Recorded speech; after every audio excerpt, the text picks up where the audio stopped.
The thing about humans, I learned on my third cycle at the Galactic Academy, is that they hide their most dangerous qualities behind the friendliest smiles. My name is Vrell, and I'm a Korthian, which means I have 4 eyes and precisely 0 understanding of human behavior.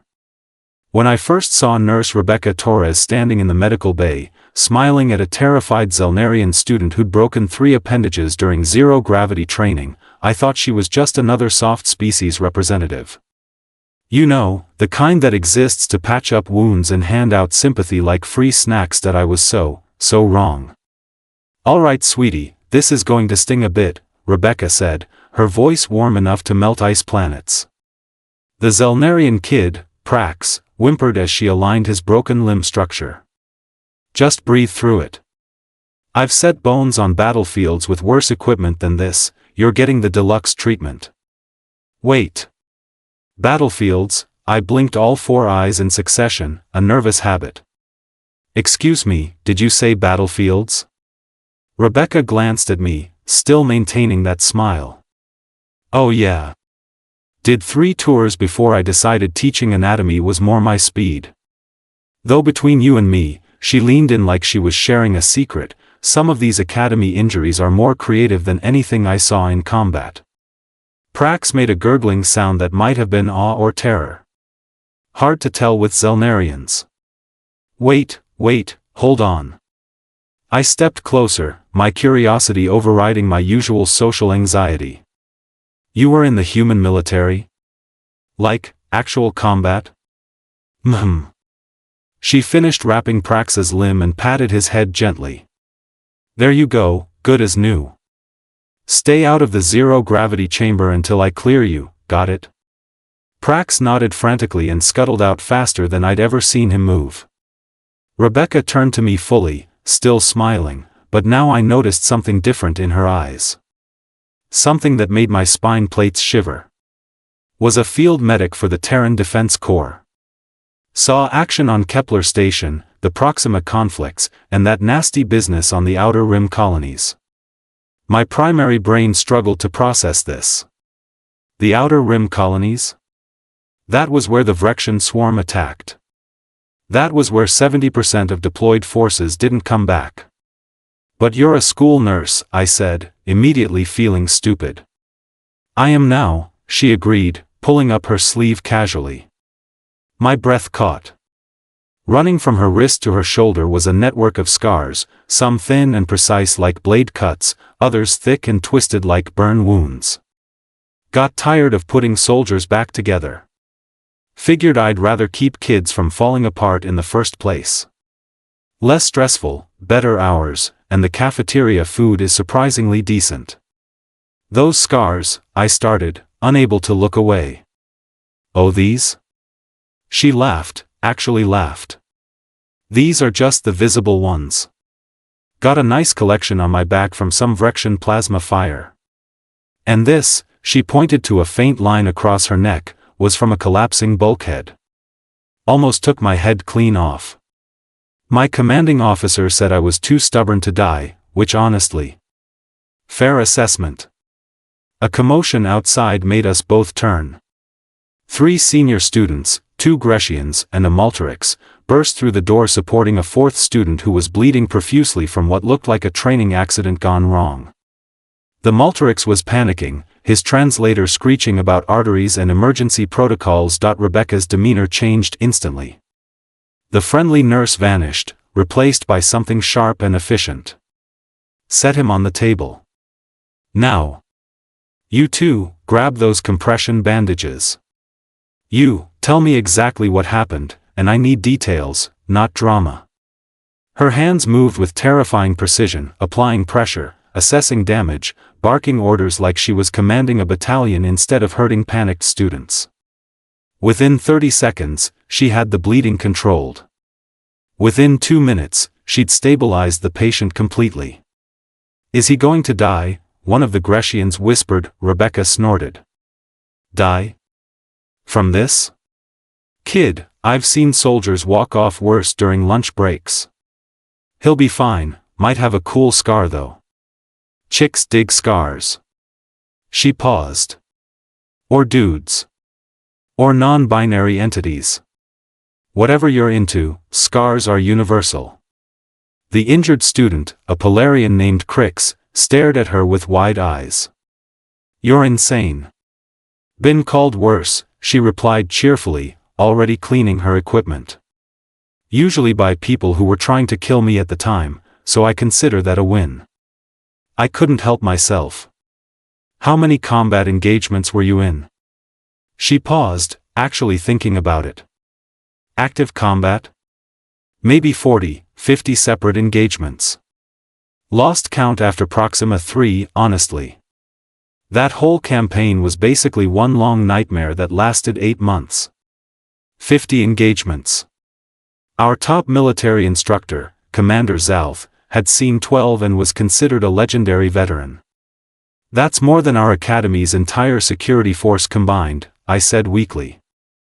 Well yeah, Rebecca shrugged, humans are kind of extra when it comes to fighting. It's a whole thing. We're working on it. She turned back to Crix, checking his vitals one more time. You're going to be just fine. Take these painkillers, get some rest, and for the love of all that's holy, stop trying to impress people during advanced combat training. That's how stupid injuries happen. As the students filed out, still looking shell-shocked, I remained behind. My curiosity was eating me alive. Can I ask you something? I ventured. Shoot. She was reorganizing her medical supplies with the same precision she'd used to save Crix. Why become a school nurse? If you were that experienced, that skilled, you could have done anything. Rebecca stopped, her hands resting on a container of antiseptic. When she looked at me, that warmth was back, but now it carried weight. The medical bay suddenly felt smaller, quieter. Rebecca continued organizing supplies, but her movements had slowed, become more deliberate. Every soldier I patched up, every kid I sent back into the fight, she said softly, was somebody's son or daughter. Somebody's best friend. And the ones I couldn't save? She shook her head. Those faces stay with you. Every single one. I didn't know what to say. My species doesn't do combat, not really. We're negotiators, diplomats, the people who talk others out of fighting. The concept of willingly walking into battle, repeatedly, was alien to me in ways that made my head hurt. So you came here to protect students instead, I said. Something like that. The smile returned, softer now. Here, the worst-case scenario is usually a broken bone or a concussion. I can handle that. I can fix that. Nobody has to die because they were following orders. Before I could respond, the door burst open again. This time it was Headmaster Krill, our Xanthorian administrator, and he looked absolutely panicked. Behind him were 2 members of the Academy security team, both armed and visibly stressed. Nurse Torres, Krill's voice translator crackled with urgency, we have a situation. There's been a breach in the lower levels. Something got past our containment protocols in the xenobiology lab. Rebecca's expression didn't change, but I saw her posture shift. Suddenly she looked less like a nurse and more like a soldier. What kind of something? A Kravax specimen. Juvenile, but still extremely dangerous. It's injured 3 security personnel already and is heading toward the dormitory sector. A Kravax. Oh stars. Those things were apex predators from a death world even more hostile than Earth. They had acid blood, armored carapaces, and territorial aggression that made them nearly impossible to contain. The fact that one was loose in the academy was basically a death sentence for anyone who encountered it. Evacuate the dormitories, Rebecca said, already moving toward a storage locker I'd never noticed before. Get all non-combat personnel to the safe zones. How many security teams do we have available? 4 teams, but they're not equipped for Kravax-level threats. We've called for military support, but they won't arrive for at least 20 minutes. Rebecca pulled open the locker. Inside was equipment I definitely didn't expect to see in a school medical bay. Body armor, some kind of projectile weapon, and what looked like specialized cutting tools. She started gearing up with practiced efficiency.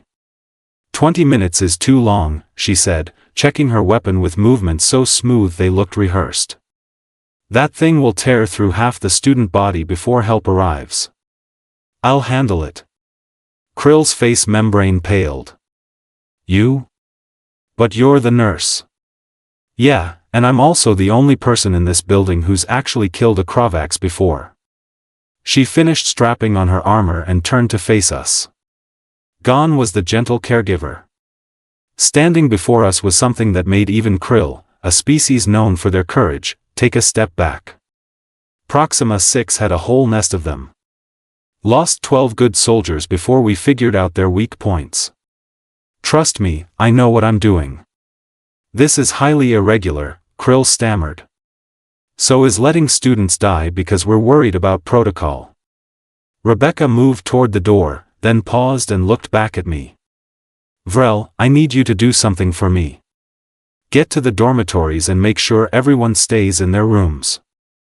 Lock the doors, barricade if necessary. Don't let anyone play hero. Can you do that? I nodded, too stunned to do anything else. Good. And Vrell? She smiled, but this time it had teeth. After this is over, maybe don't tell the other students that their school nurse is scarier than their combat instructors. Kind of ruins my friendly vibe. Then she was gone, moving through the corridors with purpose that I did as she asked, racing to the dormitories and spreading the word. Students scrambled into their rooms, doors locked, fear evident in every species' unique way of expressing terror. I could hear sounds from below, something large moving through metal corridors, and the occasional burst of projectile fire. 15 minutes passed. Felt like 15 hours, then silenced at MY communicator buzzed. Rebecca's voice came through, slightly breathless but utterly calm. Threat neutralized. Send medical teams to sublevel 3. We've got wounded security personnel who need attention. Oh, and someone's going to need to clean up this mess. Korvax blood is extremely corrosive, and I may have made quite a bit of it spill. When the emergency was declared over and students cautiously emerged from their rooms, the rumors started immediately. The human nurse had fought a Korvax. Alone. And won. Some students claimed she'd killed it with her bare hands, others said she'd talked it to death, and one particularly creative Eularian insisted she'd arm wrestled it into submission. That I knew the truth was probably more mundane, more tactical. But I also knew that Rebecca Torres, our friendly school nurse who handed out bandages and sympathy, had just done something our entire security force couldn't manage. The next day, I returned to the medical bay for a routine checkup. Rebecca was back in her usual spot, humming some human melody while reorganizing supplies. She looked up when I entered, that familiar warm smile in place. Hey Vrell. How's the anxiety level today? Need anything for stress? I'm good, I managed. Just wanted to say thank you. For yesterday. Just doing my job. She shrugged like she hadn't just saved hundreds of lives. Though between you and me, I'd prefer if we could go the rest of the semester without any more life-threatening incidents. I came here for the quiet life, remember? I laughed, and it felt good. Your secret's safe with me. Friendly school nurse, nothing more. Exactly. She winked. Though if anyone asks, the scars are from extreme knitting accidents. Humans are terrible at crafts. As I left the medical bay, I realized something important. Humans weren't just dangerous because they could fight. They were dangerous because they could be the scariest thing in the room and still choose kindness. They could have enough scars to prove they'd survived hell itself and still smile at nervous students like nothing was wrong. Rebecca Torres wasn't just a nurse.